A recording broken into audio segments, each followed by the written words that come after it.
I have invited here today 3 industry experts to have a panel discussion on software.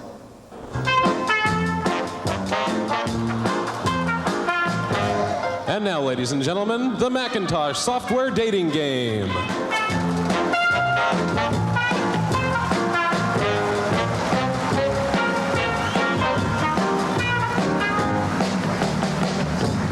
Welcome to the Macintosh Software Dating Game.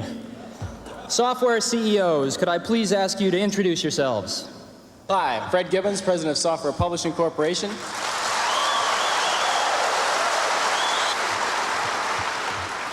Hi, I'm Mitch Kapor, President of Lotus. We do a product called 123. My name is Bill Gates. I'm Chairman of Microsoft. And during 1984, Microsoft expects to get half of its revenues from Macintosh software.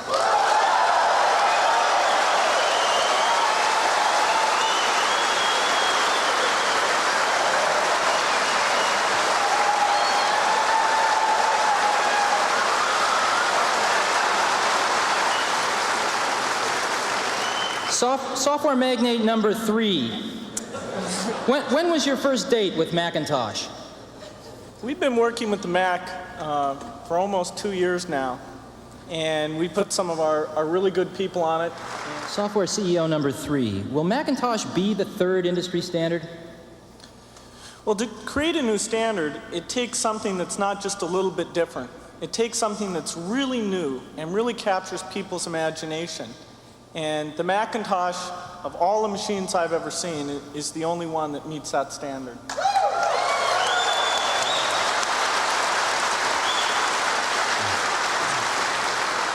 Software CEO number 3. Describe your ideal relationship with Apple. Well, we'll be selling our software independently, so the key thing is that Apple gets a lot of consistent standard machines out there quickly. Well, sorry, Steve, time's up. We'd like to give Steve a few moments to decide today's winner.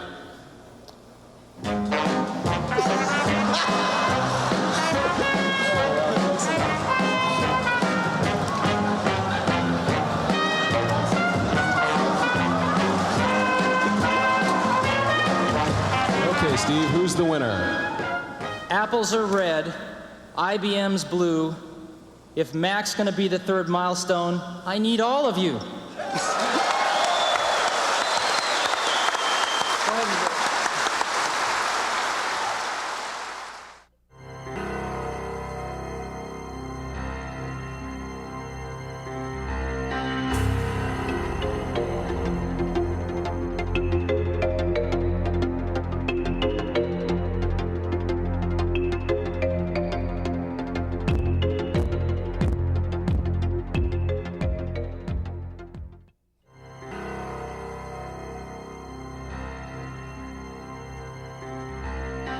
Now, I'd like to talk about meaningful partners. Apple lives in an ecosystem, and it needs help from other partners. It needs to help other partners. And relationships that are destructive don't help anybody in this industry as it is today. So, during the last several weeks, we have looked at some of the relationships, and one has stood out as a relationship that hasn't been going so well, but had the potential, I think, to be great for both companies. The discussions actually began because there was some patent disputes, and rather than, I know. Rather than repeating history, I'm extremely proud of both companies that they have resolved these differences in a very, very professional way. And I happen to have a special guest with me today via satellite downlink. And if we could get him up on the stage right now.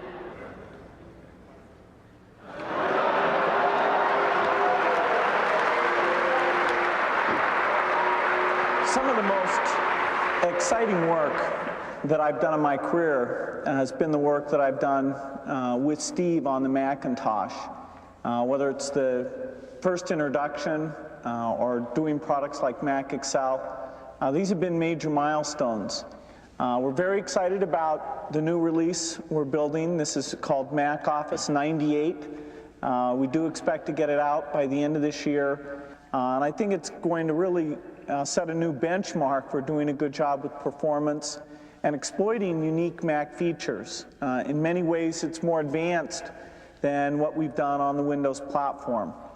We're also excited about Internet Explorer, and we've got a very dedicated team that's down in California that works on that product. And the code is really specially developed for the Macintosh. It's not just a port of what we've done in the Windows environment. We look forward to the feedback from all of you as we move forward doing more Macintosh software. Thanks.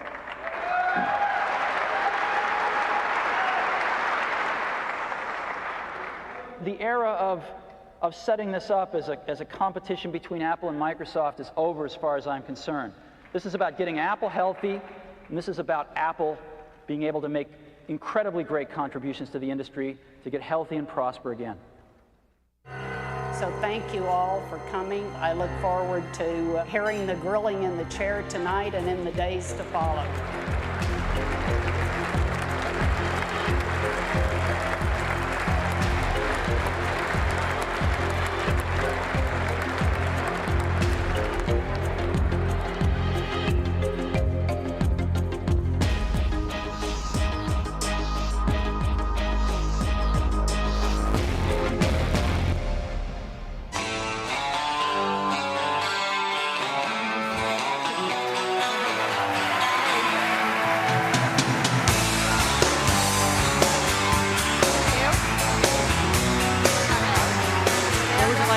Why don't you sit here? Bill can sit here.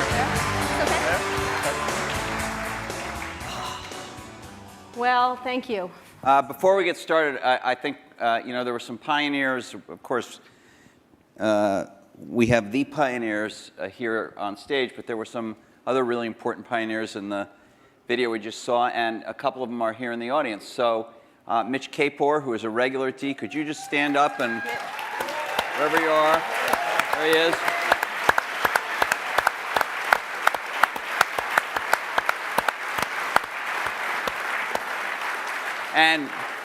And Fred Gibbons, who has not come to D before but is here tonight. Fred. There's Fred. Right there. And I don't know if he's in the room, but I do want to recognize our fellow journalist Brent Schlender from Fortune, who did the last, to my knowledge, the last joint interview these guys did. It was not on a stage, but it was a Fortune magazine interview. Brent, I don't know if you're in the room. If you are, can you stand? Maybe he's Way back there. way over there.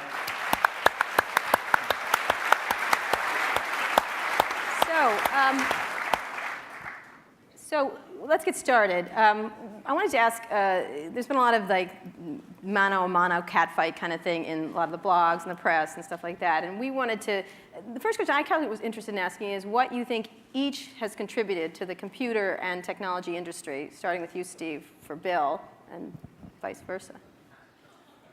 Well, Bill built the first software company in the industry. And I think he built the first software company before anybody really in our industry knew what a software company was, except for these guys. And that was huge. That was really huge. And the business model that they ended up pursuing turned out to be the one that worked really well, for the industry. Mm-hmm. So I think, but the biggest thing was Bill was really focused on software before almost anybody else had a clue that it was really the software. That's what I see. I mean, a lot of other things you could say, but that's the high order bit. And I think building a company is really hard. Yeah. And it requires your greatest persuasive abilities to hire the best people you can and keep them at your company and keep them working, doing the best work of their lives, hopefully. And Bill's been able to stay with it for all these years. So, Bill, how about the contribution of Steve and Apple? Well, first I want to clarify, I'm not fake Steve Jobs.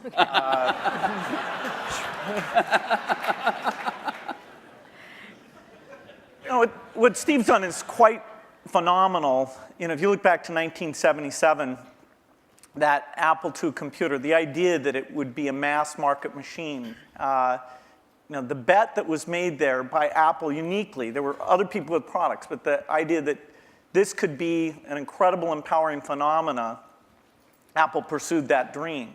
You know, then one of the most fun things we did was the Macintosh, and that was so risky. You know, people may not remember that Apple really bet the company. Lisa hadn't done that well, and you know, some people were saying, okay, that general approach wasn't good. But the team that Steve built, even within the company, to pursue that, even some days it felt a little ahead of its time. I don't remember that Twiggy disk drive. 128K. Yeah. And the Twiggy disk drive, yes. Steve gave a speech once, which is one of my favorites, where he talked about, in a certain sense, we build the products that we want to use ourselves. And you know, so he's really pursued that with incredible taste and elegance that has had a huge impact on the industry. And his ability to always come around and figure out where that next bet should be has been phenomenal. You know, Apple literally was failing when Steve went back and reinfused the innovation and risk-taking that have been phenomenal. So the industry's benefited immensely from his work. We've both been lucky to be part of it, but you know, I'd say he's contributed as much as anyone. Well, we've also both been incredibly lucky to have had great partners that we started the companies with, and we've attracted great people. I mean, so everything that's been done at Microsoft and at Apple has been done by just remarkable people, none of which are sitting up here, you know, today. Well, not us. Well, you're sort of the Not not us. And You're in a way you're the stand-ins for all those other people. in a way we are, in a very tangible way. So Bill mentioned the Apple II in 1977 and 30 years ago, and there were a couple of other computers with which were aimed at the idea that average people might be able to use them. And looking back on it, a really average person might not have been able to use them by today's standards, but it certainly broadened the base of who could use computers. I actually looked at an Apple ad from 1978. It was a print ad that shows you how ancient it was, and it said thousands of people have discovered the Apple computer. Thousands of people. And it also said, you don't want to buy one of these computers where you put a cartridge in. I think that was a reference to one of the Atari or something. I don't know. You want a computer you can write your own programs on. And so the world, and obviously people We had some very strange ads back then. We had one where it was in a kitchen, and there was a woman that looked like the wife, and she was typing in recipes on the computer with the husband looking on approvingly in the back.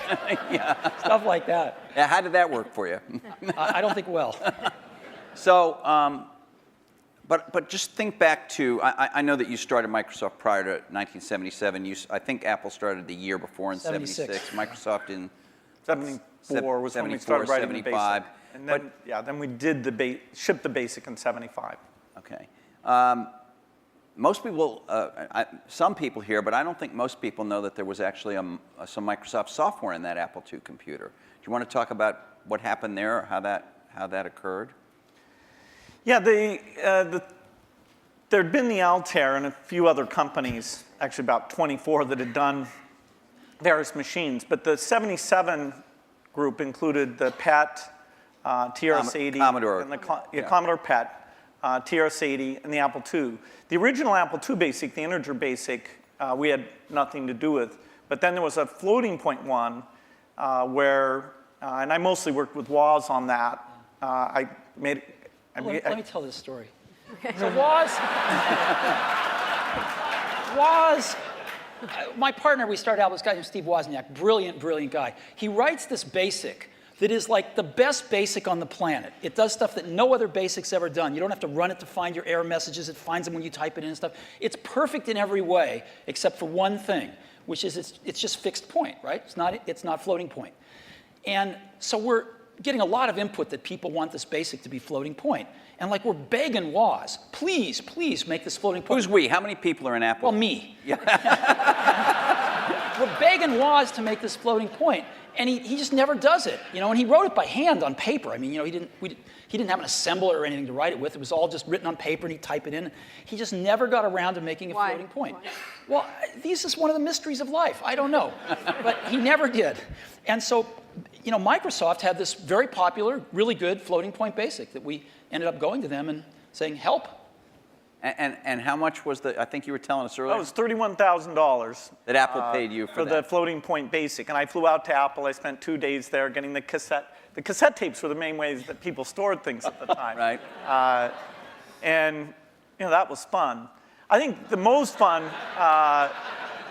is later when we worked together. Well, what was the most fun? Tell the story about the most fun that was later. And maybe later, not the most fun. Let him talk. I'm teasing. Well, you know, Steve can probably start it better. The team that was assembled there to do the Macintosh was a very committed team. And there was an equivalent team on our side that just got totally focused on this activity. Jeff Harber's, a lot of incredible people. And we really had bet our future because on the Macintosh being successful, and then hopefully graphics interface in general being successful, but first and foremost, the thing that would popularize that being the Macintosh. And so we were working together, the schedules were uncertain, the quality was uncertain, the price. When Steve first came up, it was going to be a lot cheaper computer than it ended up being, but that was fine. So you worked in both places, in both? Well, we were in Seattle, and we fly down there. But Microsoft, if I remember correctly, from what I read, wasn't Microsoft one of the few companies that were allowed to even have a prototype of the Mac at the time? Well, what's interesting, what's hard to remember now is that Microsoft wasn't in the applications business then. They took a big bet on the Mac because this is how they got into the apps business.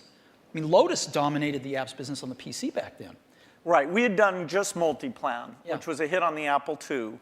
And then Mitch did an incredible job betting on the IBM PC, and 123 came in and, you know, ruled that part of the business. So the question was, what was the next paradigm shift that would allow for an entry? WordPerfect, we had Word, but WordPerfect was by far the strongest in word processing, DBase, and database. And Word was that was a kind of a DOS, a text. All of these products I'm saying were DOS-based products, because Windows wasn't in the picture at the time. Right. That's more in the early 90s that we get to that.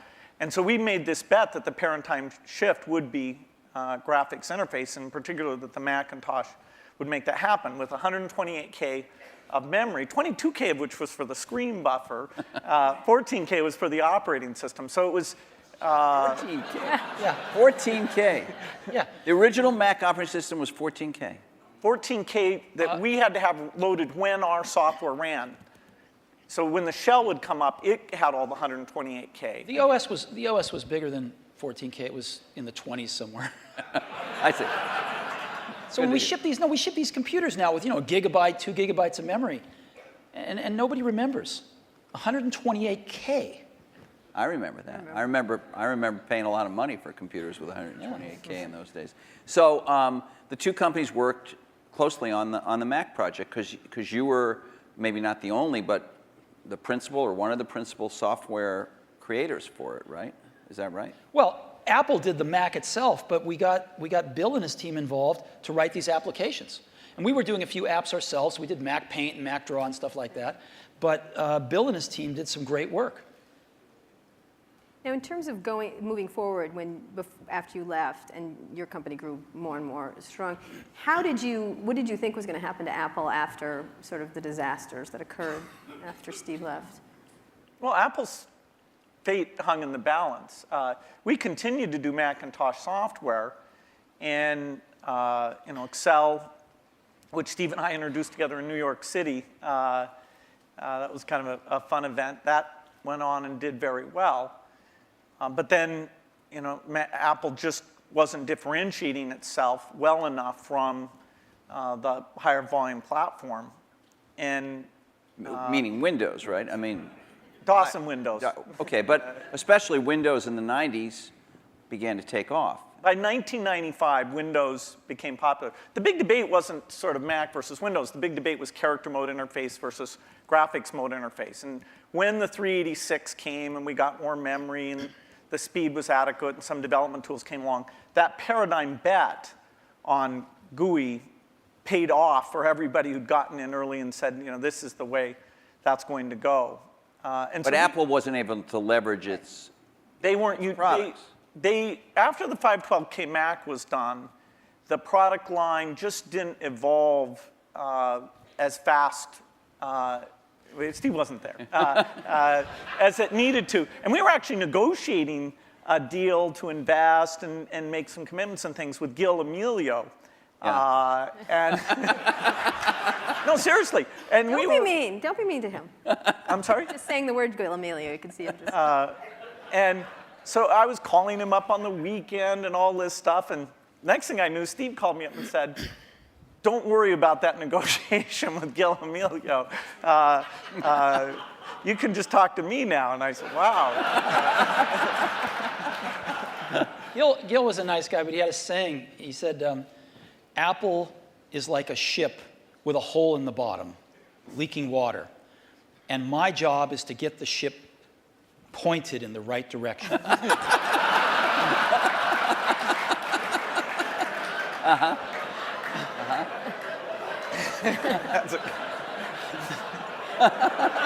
Okay. So, and meanwhile, through all this, I mean, I want to get back to the thing we saw in 1997 at Macworld there, but Windows was just going great guns. I mean, Windows 95, to whatever extent earlier versions of Windows had not had all the features, all the GUI stuff that the Mac had, Windows 95 really was an enormous, enormous leap. Yeah, Windows 95 is when graphics interface became mainstream and when the software industry realized, wow, this is the way applications are going to be done. And it was amazing that it was ridiculed sort of in 93, 94. It was not mainstream. And then in 95, the debate was over. It was kind of just a common sense thing. And it was a combination of hardware and software maturity getting to a point that people could see it.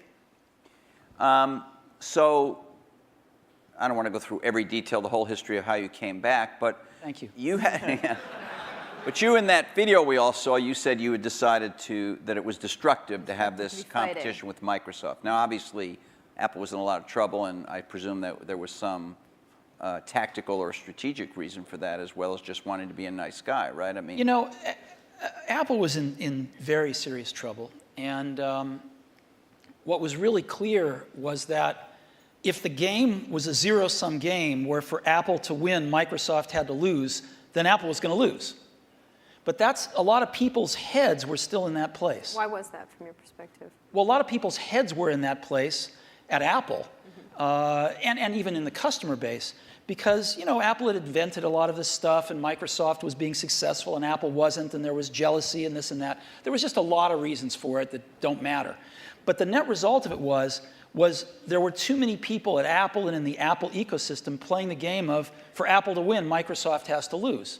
And it was clear that you didn't have to play that game, because Apple wasn't going to beat Microsoft. Apple didn't have to beat Microsoft. Apple had to remember who Apple was, because it had forgotten who Apple was.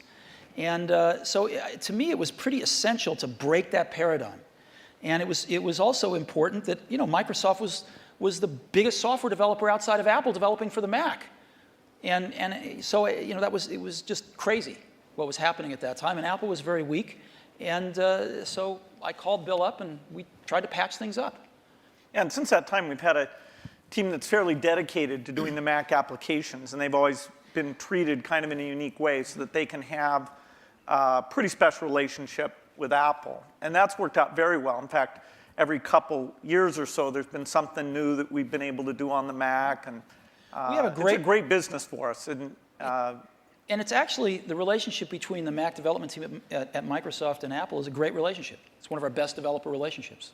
And do you look at yourself as rivals now today as this landscape has evolved? And we'll talk about the internet landscape and everything else and other companies that have come forward. But how do you look at yourselves in this landscape today. Because you are competitors in certain ways, We which watch is the American way, we right? watch the commercials. And you get annoyed at each other from Although, time you know to what? time. I have to confess, I like PC Guy better. Yeah, he's great. I like him. You know, the art of those Yes, sir. commercials is not to be mean, but it's actually for the guys to like each other.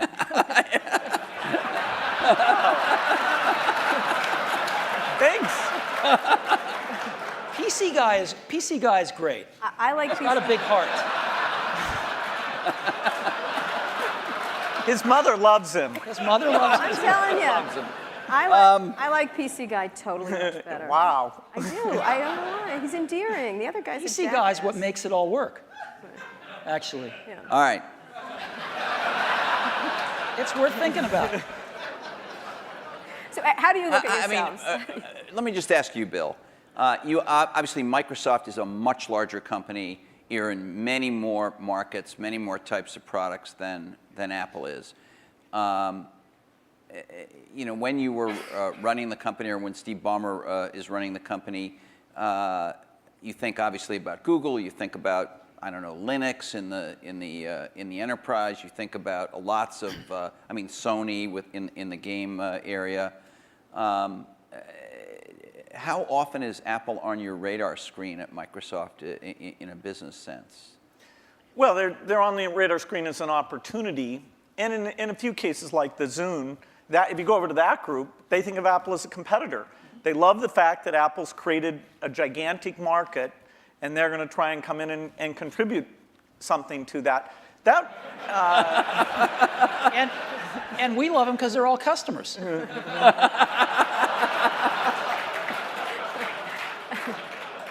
I have to tell you, I was actually told by Jay Allard, I'm serious, that because of the nature of the processor, the development platform they used to develop a lot of the software for the Xbox 360 was Macs. And he claimed that at one point they had placed the biggest order for whatever the Mac Tower was at the time of anybody, and it was Microsoft. I don't know if it was the biggest, but yeah, we had the same processor, essentially, that the Mac had. This is one of those great ironies. They were switching away from that processor while the Xbox 360 was adopting it, but for good reasons, actually, in both cases, because we're not in a portable application, and that was one of the things that processor roadmap didn't have. But yes, we did.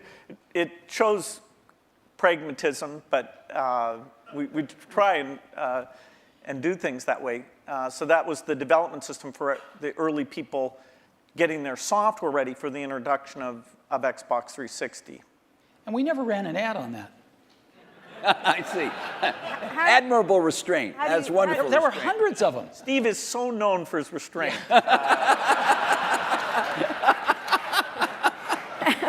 How do you look at Microsoft from an Apple perspective? I mean, you compete in computers and you could say you don't compete, the era of destructive whatever, whatever you said in 1997, but you think you're consciously aware of what they're doing with Windows. You followed Vista closely, I think. What's really interesting is, and we talked about this earlier today, if you look at the reason that the iPod exists and that Apple's in that marketplace, it's because these really great Japanese consumer electronics companies who kind of owned the portable music market for a long, invented it and owned it, couldn't do the appropriate software, couldn't conceive of and implement the appropriate software. Because an iPod's really just software. It's software in the iPod itself, it's software on the PC or the Mac, and it's software in the cloud for the store. And it's in a beautiful box, but it's software. If you look at what a Mac is, it's OS 10, right? It's in a beautiful box, but it's OS 10. And if you look at what an iPhone will hopefully be, it's software. And so the big secret about Apple, of course, not so big secret maybe, is that Apple views itself as a software company. And there aren't very many software companies left. And Microsoft is a software company. And so, we look at what they do and we think some of it's really great. And we think some of it's, a little bit of it's competitive and most of it's not. We don't have a belief that the Mac is going to take over 80% of the PC market. We're really happy when our market share goes up a point. And we love that and we work real hard at it. But Apple's fundamentally a software company, and there's not a lot of us left, and Microsoft's one. But you may be fundamentally a software company, but you've been known, at least to your customers and to most journalists, as the company that kind of pays a lot of attention integrating software and hardware. You know, Alan Kay, Microsoft has made some recent moves to be a little more like that. Obviously not in your core biggest businesses, but with Xbox and Zune and the Surface computing a device we saw today is another example. These aren't markets that hold up in size to Windows or Office, but they're some of your more recent initiatives. Are the company's approaches to this Alan Kay had urging a little, or? Alan Kay had a great quote back in the 70s, I think. He said, people that love software want to do their own hardware. You know? Well, Bill loves software. No, I can resist that. The question is, are there markets where the innovation and variety you get is a net positive? The negative is that in the early stage, you really want to do the two together. So you want to do prototyping and things like that, really is one thing. And then to take the phone market, we think we're on 140 different kinds of hardware. We think it's beneficial to us that even if we did a few ourselves, it wouldn't give us what we have through those partnerships. Likewise, if you take the robotics market, very undeveloped. We have over 140 all tiny volume robots using Microsoft software, and the creativity, building toys, security things, medical things. We love the innovation and the ecosystem that's going to grow up, who knows when, but we're patient around that, and we'll have a great asset with this robotic software platform. So there are things like PC, phone, and robot where the Microsoft choice is to go for the variety. It's great. For them, they do what works super well for them. And there's a few markets like Xbox 360, Zune, and this year we have two new ones, the Surface thing and this round table, which is the meeting room thing, where we'll actually, through subcontractors, but it's the P&L on the risk and all that for the hardware, the design is completely a Microsoft thing. The round table, is that something you've announced, or were you just we've shown prototypes of it. That's the thing where it's got the 360-degree cameras and all those. It's like Cisco has something in that market and HP too, right? No, HP has a very high-end thing that's a tiny bit like it. But anyway. All right. Do you ever regret,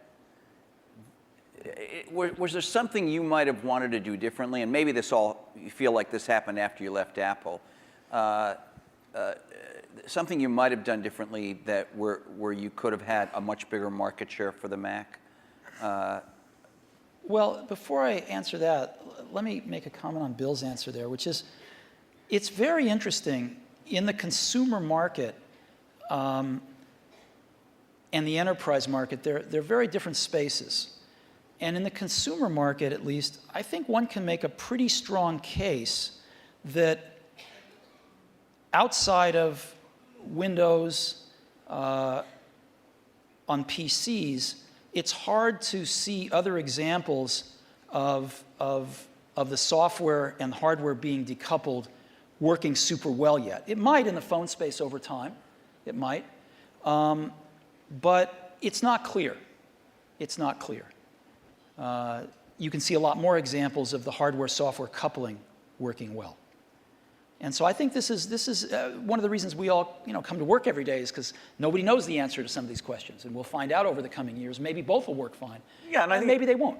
Yeah, it's good to try both approaches. In some product categories, take music players, the solo design worked better. In the PC market, the variety of designs at this stage has a higher share. It has a higher share? Yeah, it has a lot higher share. Well, it's not that much different in music players the other way around.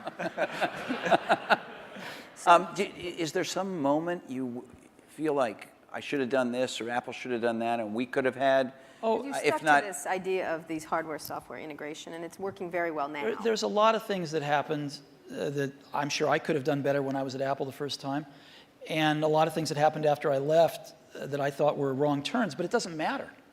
It really doesn't matter, and you kind of got to let go of that stuff, and we are where we are. So we tend to look forward, and one of the things I did when I got back to Apple 10 years ago was I I gave the museum to Stanford and all the papers and all the old machines and kind of cleared out the cobwebs and said, let's stop looking backwards here. It's all about what happens tomorrow. And because you can't look back and say, well, gosh, you know, I wish I hadn't gotten fired. I wish I was there. I wish this. I wish that. It doesn't matter. And so let's go invent tomorrow rather than worrying about what happened yesterday. Let's talk about, we're going to talk a little bit about tomorrow, but let's talk about today, the landscape of how you see the different players in the market and how you look at what's developing now. What has surprised both of you since having been around for so long and still very active in everything? I mean, your companies are still critically key companies, but there are many, many companies that are becoming quite powerful. How do you look at the landscape at this moment and what's happening, especially in the internet space? I think it's super healthy right now. I think there's a lot of young people out there building some great companies who want to build companies, who aren't just interested in starting something and selling it to one of the big guys, but who want to build companies. And I think there's some really exciting companies getting built out there. Some next generation of stuff that you know, some of us play catch up with, and you know, some of us find ways to partner with and things like that. But there's a lot of activity out there now, wouldn't you say? Yeah, I'd say it's a healthy period. Yeah. The notion of what the new form factors look like, what natural interface can do, the ability to use the cloud, the internet, to do part of the task in a complementary way to the local experience. There's a lot of invention that the whole approach of startups, the existing companies who do research, we'll look back at this as one of the great periods of invention. I think so too. There's a lot of things that are risky right now, which is always a good sign, you know, and you can see through them. You can see to the other side and go, yes, this could be huge, but there's a period of risk that, you know, nobody's ever done it before. Do you have an example that would, for example? I do, but I can't say. Okay. And so, but I can say, when you feel like that, that's a great thing. Right. That's what keeps you coming to work in the morning, and and it tells you there's something exciting around the next corner. Okay, but so the two of you have certainly you're involved every day with the internet. You have internet products. You have a whole slew of stuff on the internet. You have iTunes and .Mac and all of that. But on another level, you're the guys who represent the rich client, the personal computer, the big operating system and all that. And there is a certain school of thought, and I'm sure it's shared by some people in the room, that this is all migrating to the cloud and you'll need a fairly light piece of hardware that won't have to have all that investment, all the kind of stuff you guys have done throughout your careers. So as much as people might think of you as rivals, one way to think of you as the two guys. They were both dinosaurs. Huh? They were both dinosaurs. Dinosaurs or whatever. I can talk about that? No. Seriously, is there in 5 years? In 5 years, is the personal computer still going to be the linchpin of all this stuff? Well, you can say that it'll be predicted that it won't be. The network computer took us over about, 5 years ago, we disappeared. Remember the single function computer? There was somebody who said that these general purpose things are kind of a dumb idea. So that took us over. The mainstream is always under attack. The thing that people don't realize is that you're going to have rich local functionality. I mean, at least our bet. As you get things like speech and vision, as you get more natural form factors, it's a question of using that local richness together with the richness that's elsewhere. And as you look at the device, say, that's connecting to the TV set or connecting in the car, there are lighter weight hardware internet connections. But when you come to the full screen, rich, edit the document, create things, I think we're nowhere near where we can be on making that stronger. I'll give you a concrete example. I love Google Maps, use it on my computer, in a browser.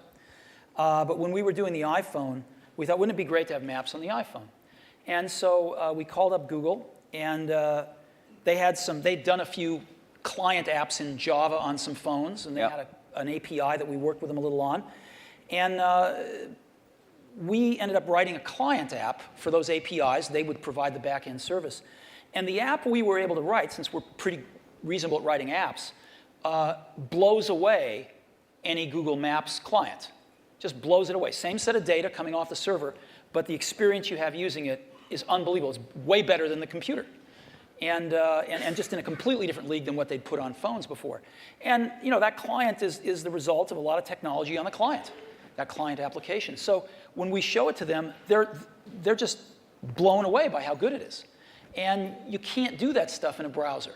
So people are figuring out how to do more in a browser, how to get persistent state of things when you're disconnected from a browser, how do you actually run apps locally using apps written in those technologies so they can be pretty transparent whether you're connected or not. But it's happening fairly slowly, and there's still a lot you can do with a rich client environment. At the same time, the hardware is progressing to where you can run a rich client environment on lower and lower cost devices, on lower and lower power devices.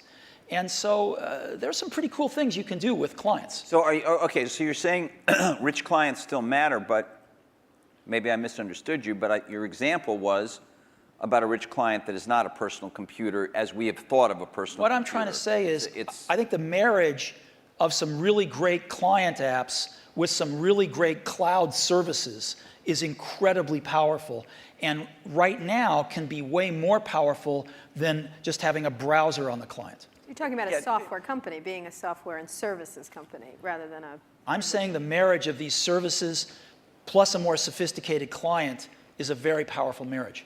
Bill, you were architecturally, the question is, do you run just in the cloud and all you have down locally is the browser?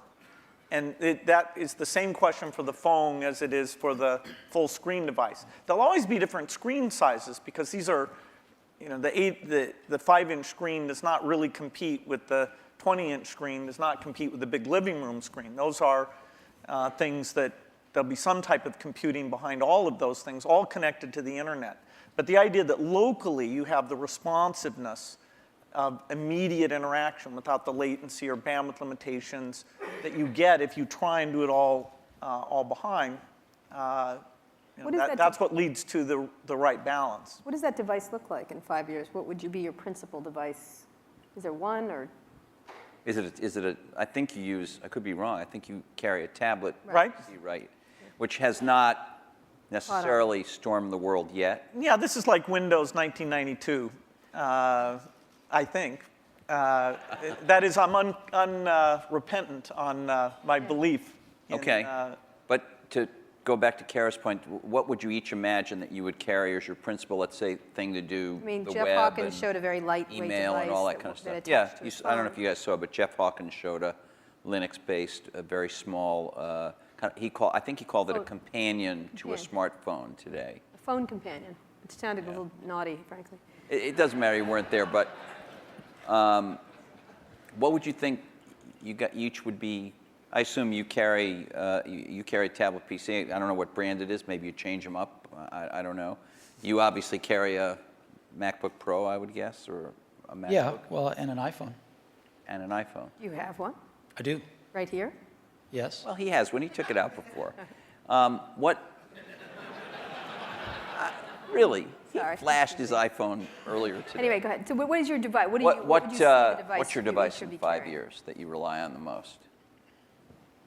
I don't think you'll have one device. I think you'll have a full screen device that you can carry around, and you'll do dramatically more reading off of that.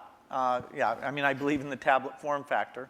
I think you'll have voice. I think you'll have ink. You'll have some way of having a hardware keyboard and some settings for that. And then you'll have the device that fits in your pocket, which the whole notion of how much function should you combine in there. There's navigation computers, there's media, there's phone. Technology is letting us put more things in there, but then again, you really want to tune it so people know what they expect. So there's quite a bit of experimentation in that pocket-sized device. But I think those are natural form factors, and it will have the evolution of the portable machine and the evolution of the phone will both be extremely high volume, complementary. That is, if you own one, you're more likely to own the other. And then at home, you'd have a setup that they all plug into? Well, at home, you'll have your living room, which is your 10-foot experience, and that's connected up to the internet. And there you'll have gaming and entertainment. And there's a lot of experimentation in terms of what content looks like in that world. And then in your den, you'll have something a lot like you have at your desk at work. You know, the view is that every horizontal and vertical surface will have a projector, so you can put information. You know, your desk can be a surface that you can sit and manipulate things. Can I please have a room in my house that doesn't have a screen and a projector in it? You bet. Thanks. The bathroom. That's the perfect place for it, actually. So what's your 5-year outlook at the devices you'll carry? You know, it's interesting. The PC has proved to be very resilient. Because as Bill said earlier, I mean, the death of the PC has been predicted every few years. And here, when you're saying PC, you mean personal computer in general, not just Windows PCs. I mean personal computer in general. Okay. And you know, there was the age of productivity, if you will, you know, the spreadsheets and word processors, and that kind of got the whole industry moving. And it kind of plateaued for a while, was getting a little stale, and then the internet came along, right? And everybody needed more powerful computers to get on the internet. Browsers came along, and it was this whole internet age that came along, access to the internet. And then some number of years ago, you could start to see that the PC, that was taken for granted, things had kind of plateaued a little bit, and innovation-wise at least. And then I think this whole notion of the PC, we called it the digital hub, but you can call it anything you want, sort of the multimedia center of the house, started to take off with digital cameras and digital camcorders and sharing things over the internet and kind of needing a repository for all that stuff. And it was reborn again as sort of the hub of your digital life. And you can sort of see that there's something starting again. It's not clear exactly what it is, but it will be the PC maybe used a little more tightly coupled with some back-end internet services and some things like that. And of course, PCs are going mobile in an ever greater degree. So I think the PC is going to continue, this general purpose device is going to continue to be with us and morph with us, whether it's a tablet or a notebook or a big curved desktop that you have at your house or whatever it might be. So I think that'll be something that most people have, at least in this society. In others, maybe not, but certainly in this one. But then there's an explosion that's starting to happen in these, what you call post-PC devices, right? And you call the iPod one of them. There's a lot of things that are not... You can get into trouble for using that term. I want you to know that. What? I'm kidding. Post-PC devices. Why? People write letters to the editor. They complain about it. Anyway, go ahead. Okay. Well, anyway, I think there's just a category of devices that aren't as general purpose, they're really more focused on specific functions, whether they're phones or iPods or Zunes or what have you. And I think that category of devices is going to continue to be very innovative, and we're going to see lots of them. Give me an example of what that would be. Well, an iPod is a post-PC device. A phone is a post-PC device. Is the iPhone and are some of these other smartphones, and I know you believe that the iPhone is much better than these other smartphones at the moment, but are these things, aren't they really just computers in a different form factor? I mean, when you say, we use the word phone, it sounds like... We're getting to the point where everything's a computer in a different form factor. So what? Right? So what if it's built with a computer inside it? It doesn't matter. It's what is it? How do you use it? You know, how does the consumer approach it? And so who cares what's inside it anymore? So what are the core functions of the device formerly known as the cell phone, whatever we want to call it, the pocket device? What would you say the core functions? Like 5 years out, what are the core functions of that pocket device?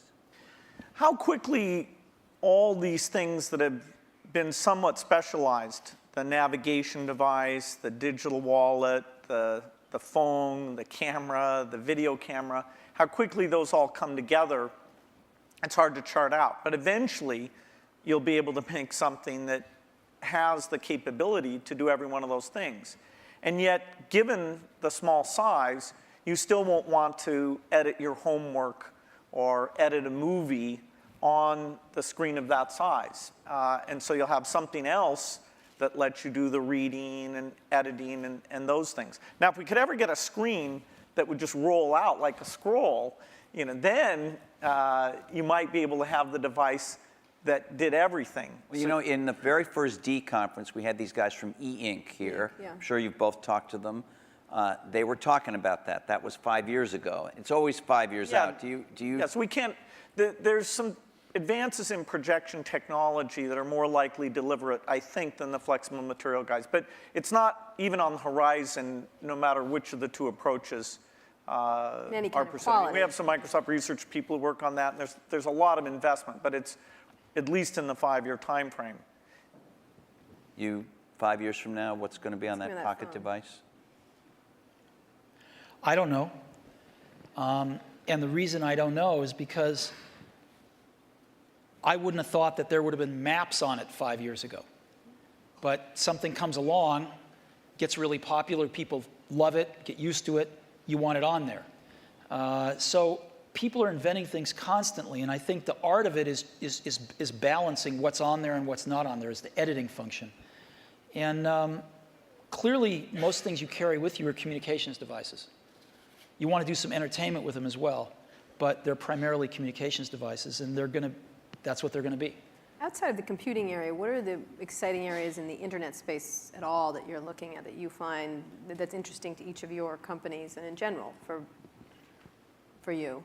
Any kind of social networking, any kind of the wikis, those kind of things we've talked about in the past couple of, today, essentially.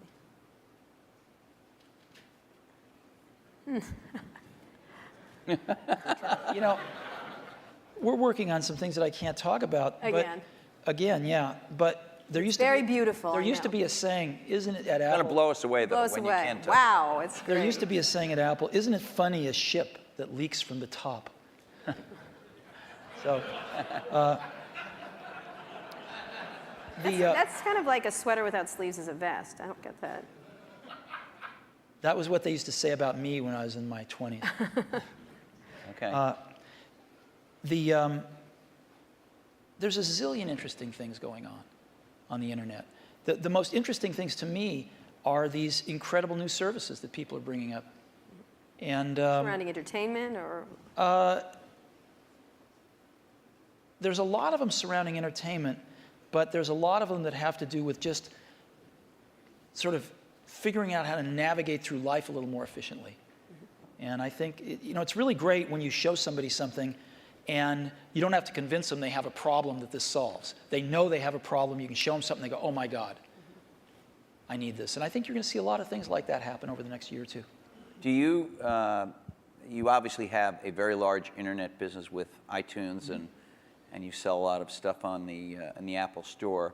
But, you were early with this idea that when you bought a computer from Apple, you had this kind of internet service back end, and it was called .Mac. And I think a lot of people feel you haven't developed it very much. I couldn't agree with you more, and we'll make up for lost time in the near future.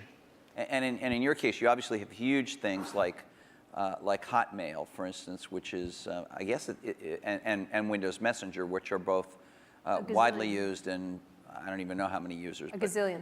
Huge numbers. But on the other hand, you haven't, as Steve Ballmer was talking about today, you have other people have much stronger positions in things like search and other parts of the internet. So, are you guys, because you are the personal computer companies that are best associated with that, not as nimble as some of these competitors at this point? Do you worry about not being as nimble, both of you? I mean, obviously Microsoft's a much bigger company, but you're a big company. Steve, Apple is. Do you worry about not being as nimble as somebody sitting out there with, the kind of 10 employees that you guys had in 1977? Well, there's always going to be great new things that come out of other companies, and you want to be in a position to benefit from those, to have those inventions drive demand for Windows and personal computers, and then some of those upstream things you want to participate in. I hope Steve mentioned we are going to participate in search, hopefully to a higher degree in the future. He did mention that, yeah. Than at present, so we'll see what we can do there.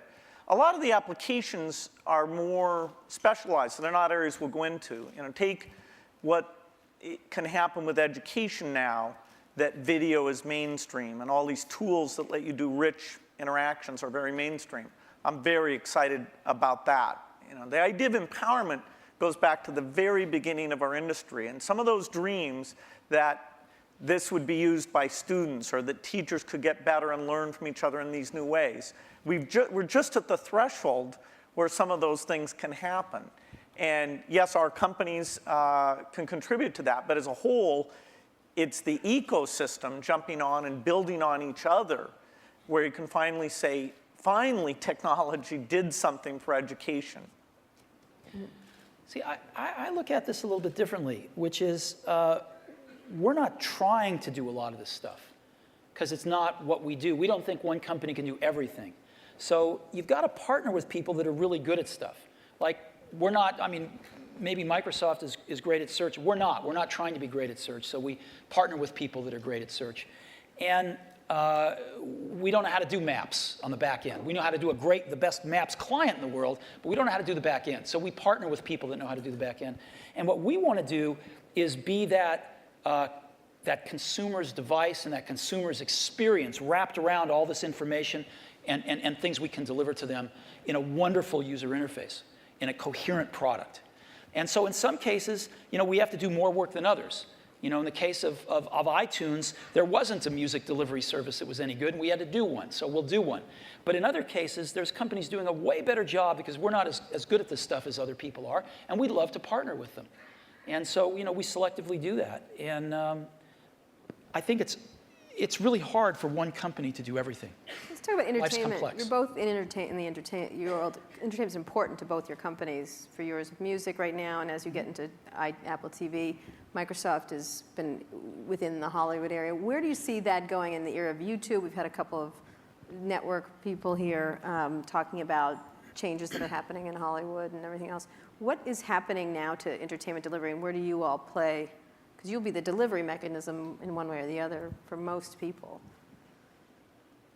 Well, the big milestone is where the delivery platform is the internet. And so you bring the richness and the interactivity. I think you can get a little bit of a glimpse of the future of TV more from looking at community type things like Xbox Live, where people are talking to each other, finding friends, watching things together, talking about those things. That, as you map that onto genres like educational shows or sports shows or watching the Olympics or the elections, that ability to navigate becomes very, very powerful. And we're not an entertainment company. Yes, we do Halo, which is this big video game, but by and large, we're a platform. And so it's the tough software things, whether it's the speech or the ink or the deep graphics, that's where things that take 10 years to get done, the IPTV stuff, the foundation there, it took 10 years to get it done. Now it's finally coming to fruition, and we have people like AT&T betting their company on putting that together. So we're just at the start of having a scale entertainment delivery vehicle both through PCs, unfortunately not connected up to the TV set in most cases, but that's a point of innovation. And now things like IPTV and Xbox that are connected up in the living room. Steve, you were today, Bill, you weren't here, but Steve showed a new function of Apple TV that brings YouTube directly to the TV. Is there going to be more of that from you? Do you see yourself, the way Bill says, as an enabler of entertainment? Or, well, putting aside your Disney role, but your Apple role. I think people want to enjoy their entertainment when they want it and how they want it, on the device that they want it on. So ultimately, that's going to drive the entertainment companies into all sorts of different business models. And that's a good thing. If you're a content company, that's a great thing. More people wanting to enjoy your content more often in more different ways, that's why you're in business. But the transitions are hard sometimes.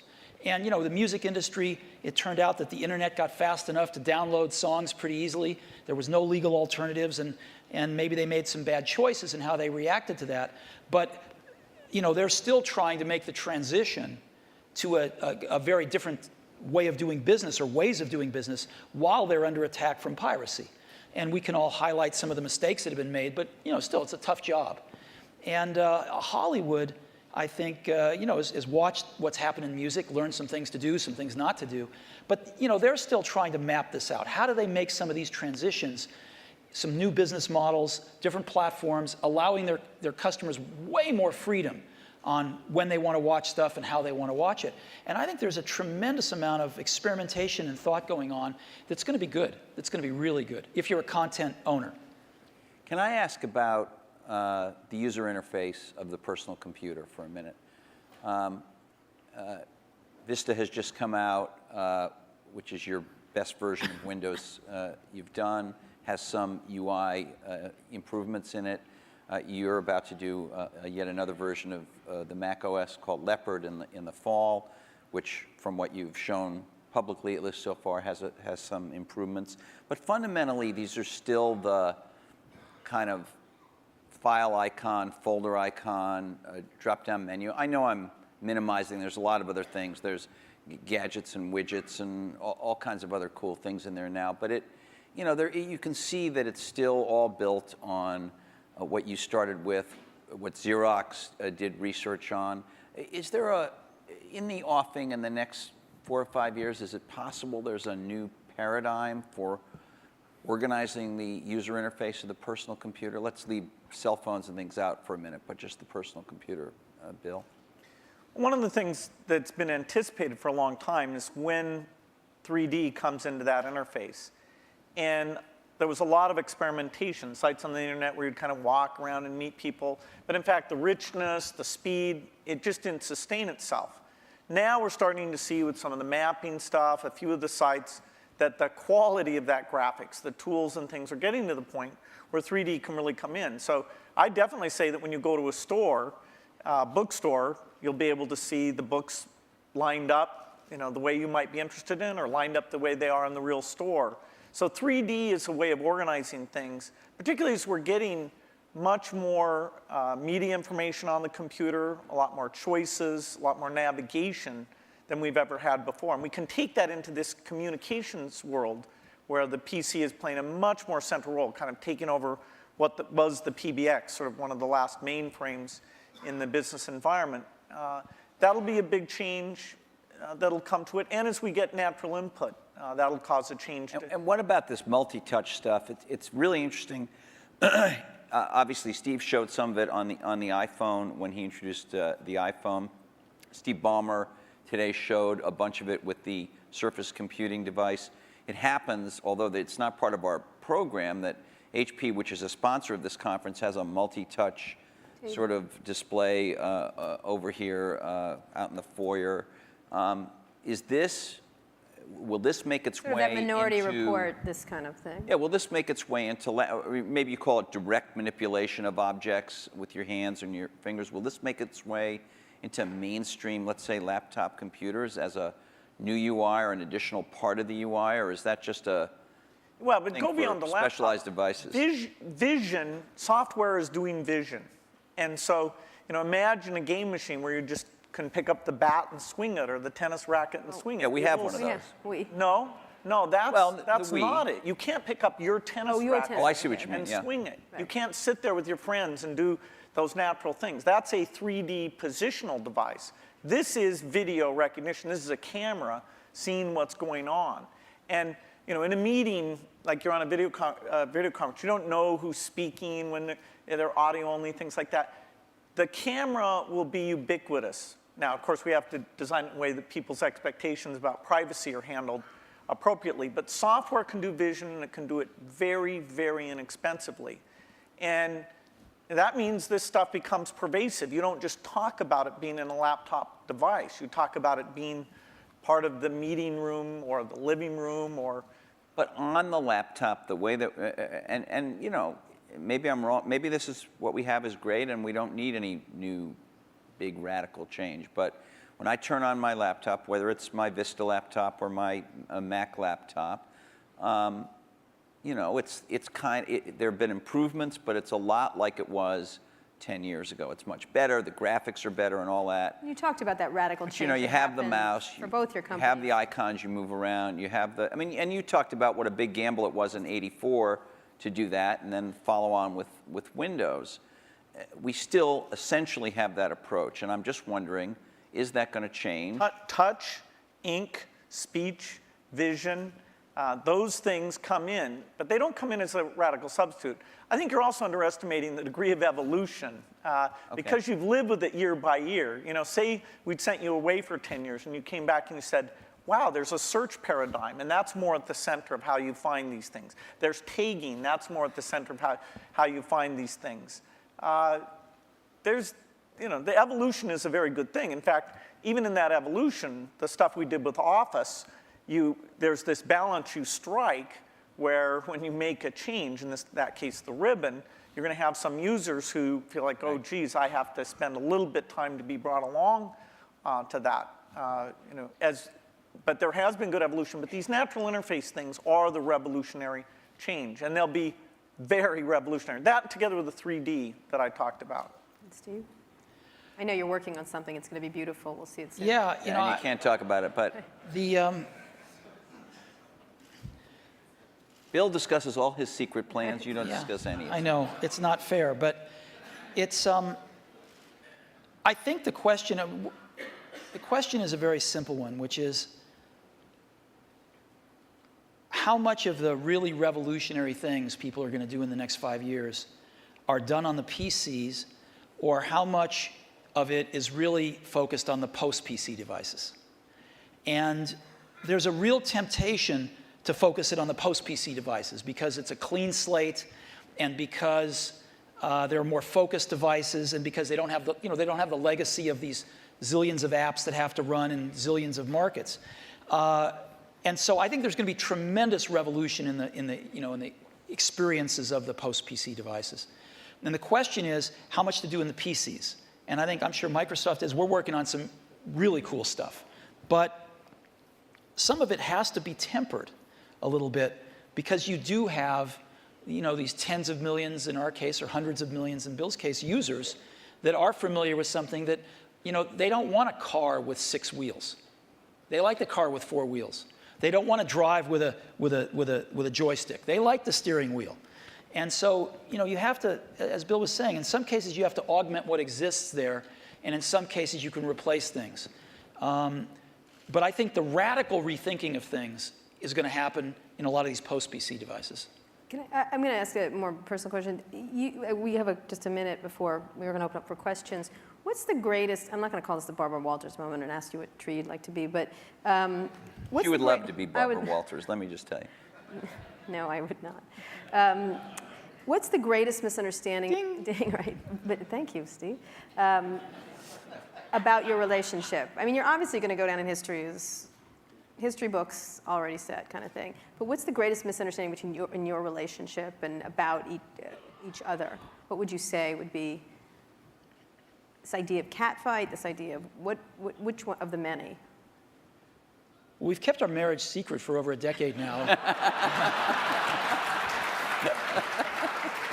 Canada, that trip to Canada. Mm-hmm.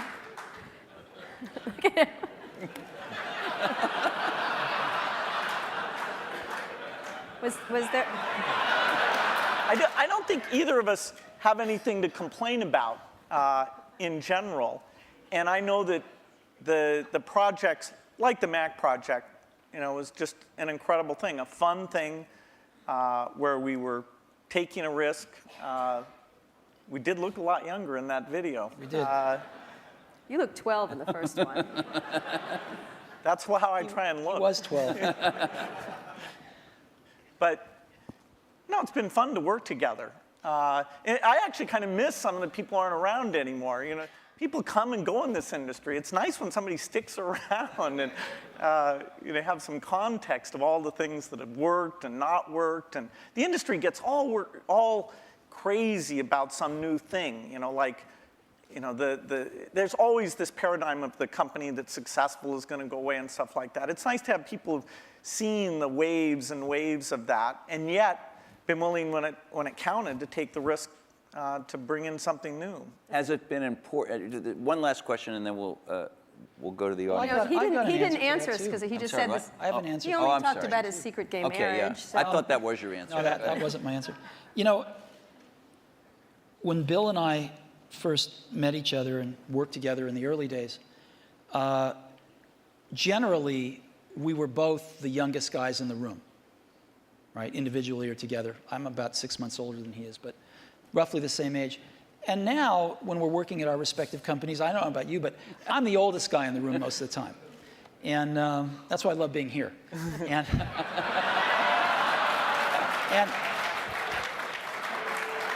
so happy to oblige.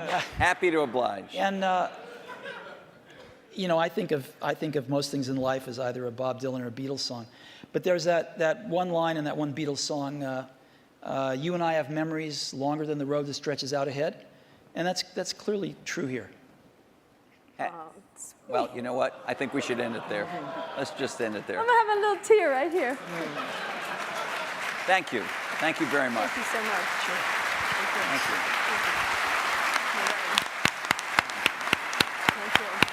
I think there's some questions. We're going to ask you questions. Can you Sit down. sit down? Oh, standing O. Thanks.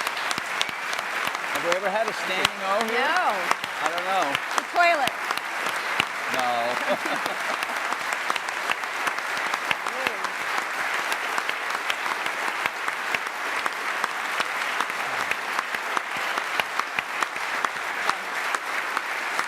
Whoa. You handled this pretty well. Very good. Great. Wow. Okay, so some audience questions. Questions? Can we have the lights? Roger Mackey Roger. from Elevation Partners. Hey guys, that was incredible. Thank you very much. We've got a big election coming up next year. I'm curious if there are any issues that you see in Silicon Valley that we all ought to be focused on communicating effectively to the next potential president of the United States. That is, any common ground that we share, because it's weird. You don't actually hear any issues that people are talking about right now, and I'm curious if you guys have any in mind. Bill? Well, certainly education is one that I'd put at the top of the list. You know, Are there technological solutions right now that they could do something about, or is that just sort of like the... No,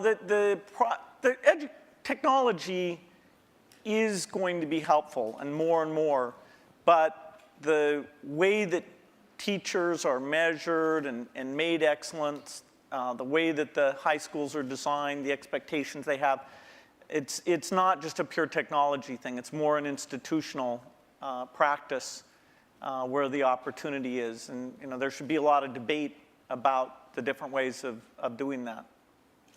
Steve? Boy, we've got some pretty big problems. And I think most of them are much bigger than anything Silicon Valley can contribute right now to solve. So hopefully some of those will get solved. I also think we underestimate how much all of our industry depends on stability. We've enjoyed a long period of stability, and we've been able to focus on technology and growing our businesses and stuff, and I think we take that for granted sometimes. One of the more interesting areas that we all suffer from, of course, is in the area of energy dependence. And there's a lot of work going on, I know, a lot of investing going on anyway. I don't know if the results are there, but a lot of investing going on in alternative energy, and maybe Silicon Valley can play a small role in some of that stuff, Are you too. guys investing in that area? Personally, or? Some.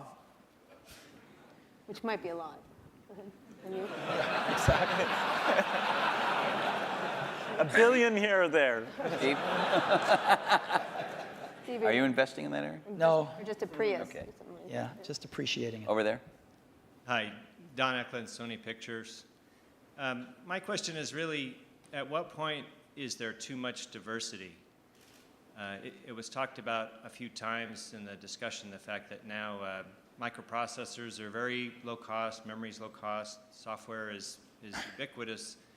But my life has been made better by standards like coding standards, network standards, and it seems like we're reaching a point where diversity is starting to take hold to a point where we're not going to be able to have the kinds of convergence devices that I think everyone would really be able to appreciate. And I'm wondering, is this going to be like healthcare or mass transit, where you just can never put it back in the bottle again? And I'd like to get your perspective on that. If there's still an opportunity to have some grand convergence devices that can really simplify people's lives and enrich their lives. Steve? Well, I think Bill and I would agree that we can get it down to 2. No, I think it's hard to limit imagination and innovation. I think there's always going to be a bunch of new great things, but And I think that's part of what we put up with to get the innovation. We put up with a little bit of aggravation to get the innovation. And I think the marketplace is awfully good at allowing diversity when it should and then getting rid of it when it shouldn't. I mean, and then letting it come back sometimes. Yeah. Well, not, yeah. I mean in terms of standards and things. You know, the internet standards have been incredibly powerful. You know, video formats, things like this. And so I don't see things that are going to really hold back a convergence device. You know, sure, there's a lot of wireless approaches, but that's pretty healthy right now. They each have various merits. A few of them will end up overlapping the other ones and kill the other ones out. But well, I think the industry's done very well at latching on to standards for the things that there were no longer any innovation in, and then focusing on the places where it wasn't clear which approach was best. Jesse? Hi, I'm Jesse Kornbluth, headbutler.com. Because you're not the youngest guys in the room anymore, it's perhaps appropriate to ask you a question about legacy, each of you. Bill, even your harshest critic would have to admit that your philanthropy work is, you know, planet-shaking, incredible, and could be, if you make it, a second act so amazing that it would dwarf what you've actually done at Microsoft.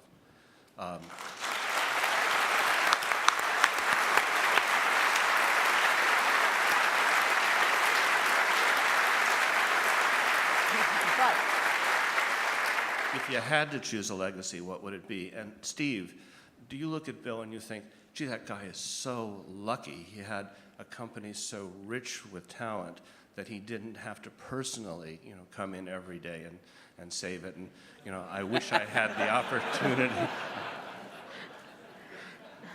Okay, he's not going to answer that one. Bill? Well, the most important work I got a chance to be involved in, no matter what I do, is the personal computer. You know, that's what I grew up, you know, my teens, my 20s, my 30s. You know, I even knew not to get married because I was until later, because I was so obsessed with it. That's my life's work.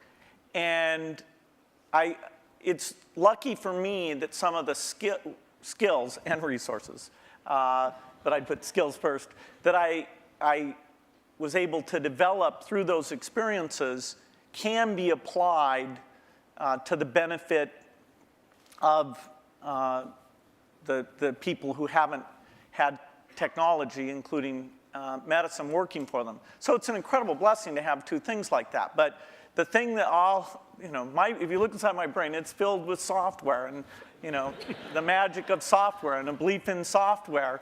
And, you know, that's not going to change. Okay. So your question was about whether I wish I didn't have to go into Apple every day? No, if you envy Bill a bit, this second act that he has. Oh, no, I think it's I think the world's do anything else. I think the world's a better place because Bill realized that his goal isn't to be the richest guy in the cemetery, right? That's a good thing, and so he's doing a lot of good with the money that he made.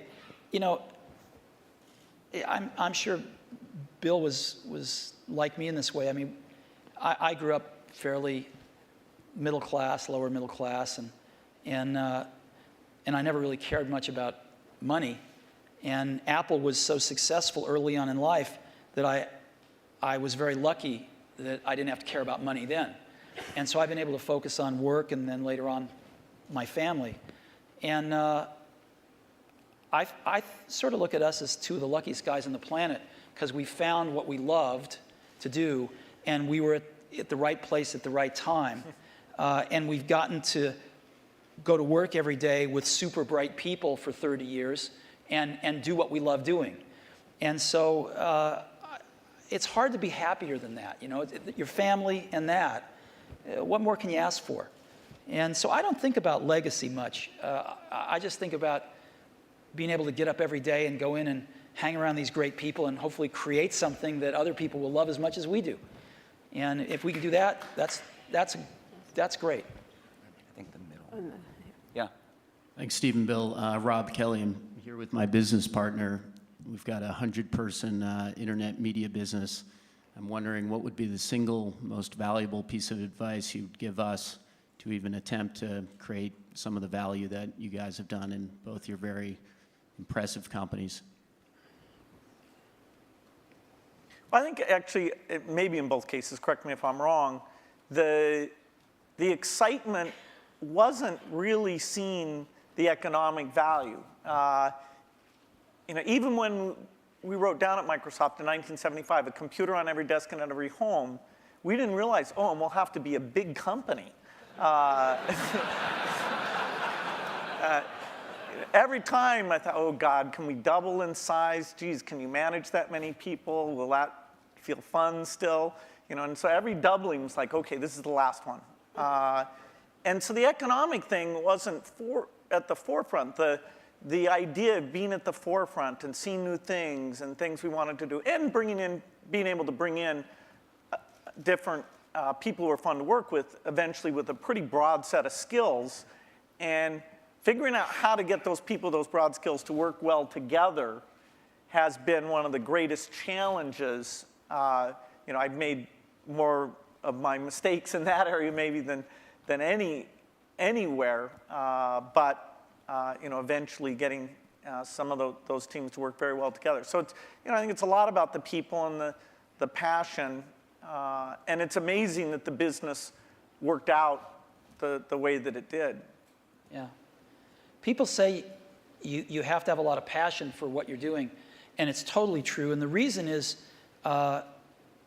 because it's so hard that if you don't, any rational person would give up. It's really hard, and you have to do it over a sustained period of time. So if you don't love it, if you're not having fun doing it, and you don't really love it, you're going to give up. And that's what happens to most people, actually. If you really look at the ones that ended up being successful, unquote, in the eyes of society and the ones that didn't, oftentimes it's the ones that are successful loved what they did so they could persevere when it got really tough. And the ones that didn't love it quit because they're sane, right? Who would want to put up with this stuff if you don't love it? So it's a lot of hard work, and it's a lot of worrying constantly. And if you don't love it, you're going to fail. So you got to love it. You got to have passion. And I think that's the high order bit. The second thing is you've got to be a really good talent scout, because no matter how smart you are, you need a team of great people, and you've got to figure out how to size people up fairly quickly, make decisions without knowing people too well, and hire them, and see how you do, and refine your intuition, and be able to help build an organization that can eventually just build itself. Because you need great people around you. Thank you. Liz Beyer, question, I guess it's historical curiosity. You approached the same opportunity so very differently. What did you learn about running your own business that you wished you had thought of sooner or thought of first by watching the other guy? Well, I'd give a lot to have Steve's taste. He has natural, not a joke at all. I think in terms of intuitive taste, both for people and products. We sat in Mac product reviews where there were questions about software choices, how things would be done, that I viewed as an engineering question, and that's just how my mind works. And I'd see Steve make the decision based on a sense of people and product that it's even hard for me to explain. The way he does things, it's just different. And I think it's magical. And in that case, wow.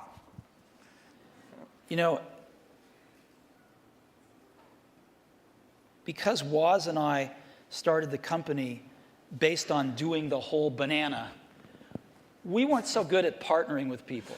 And actually, the funny thing is, Microsoft's one of the few companies we were able to partner with that actually worked for both companies.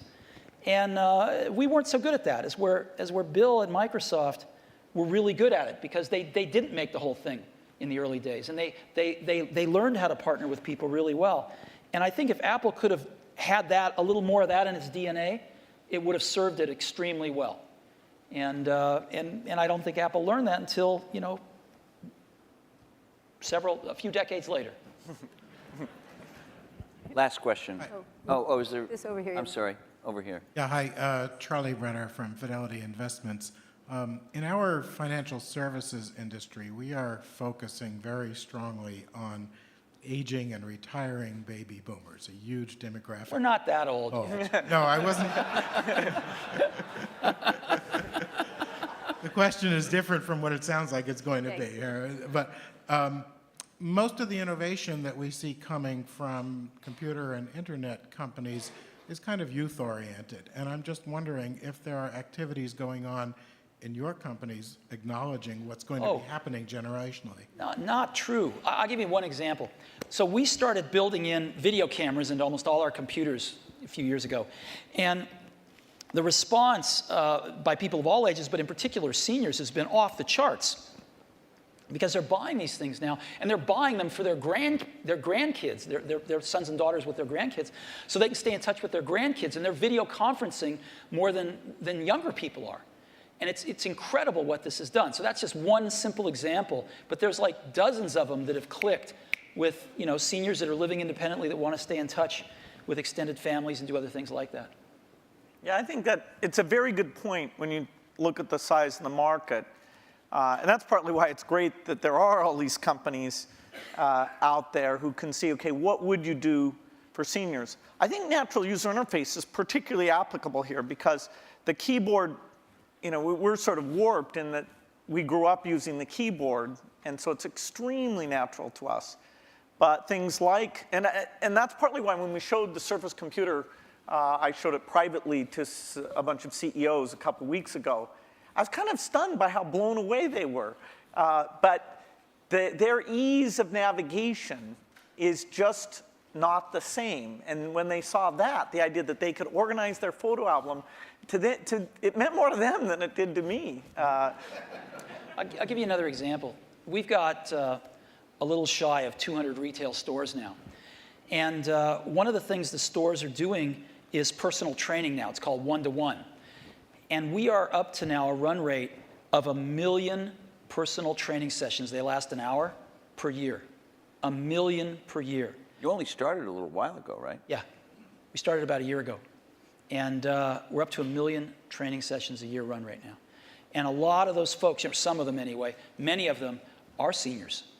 And they're coming in and they're spending an hour learning how to use Office, and they're spending an hour learning how to video conference. And they can basically come in as much as they want, and they can schedule these things throughout a year, and they pay $99, I think, a year for it.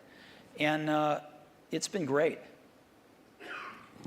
Last question. Now the last question over there.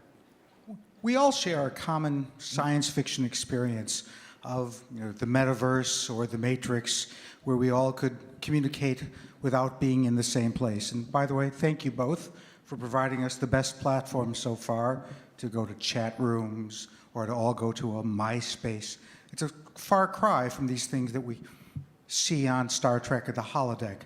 What kinds of things can you imagine that are partway there that could be much better than the 3-window iChat that we might see in the next 5 or 10 years? Well, I don't think Steve's going to announce his transporter. I want Star Trek. Just give me Star Trek. No, I think short of the transporter, most things you see in science fiction are, in the next decade, the kinds of things you'll see. The virtual presence, the virtual world that both represents what's going on in the real world and represents whatever people are interested in. This movement in space is a way of interacting with the machine.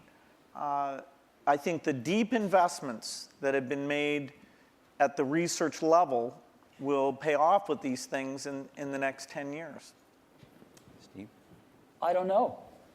And that's what makes it exciting to go into work every day.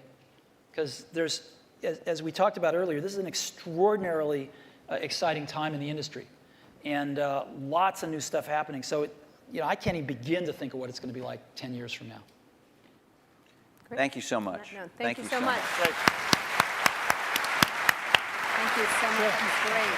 It's great. It's really great.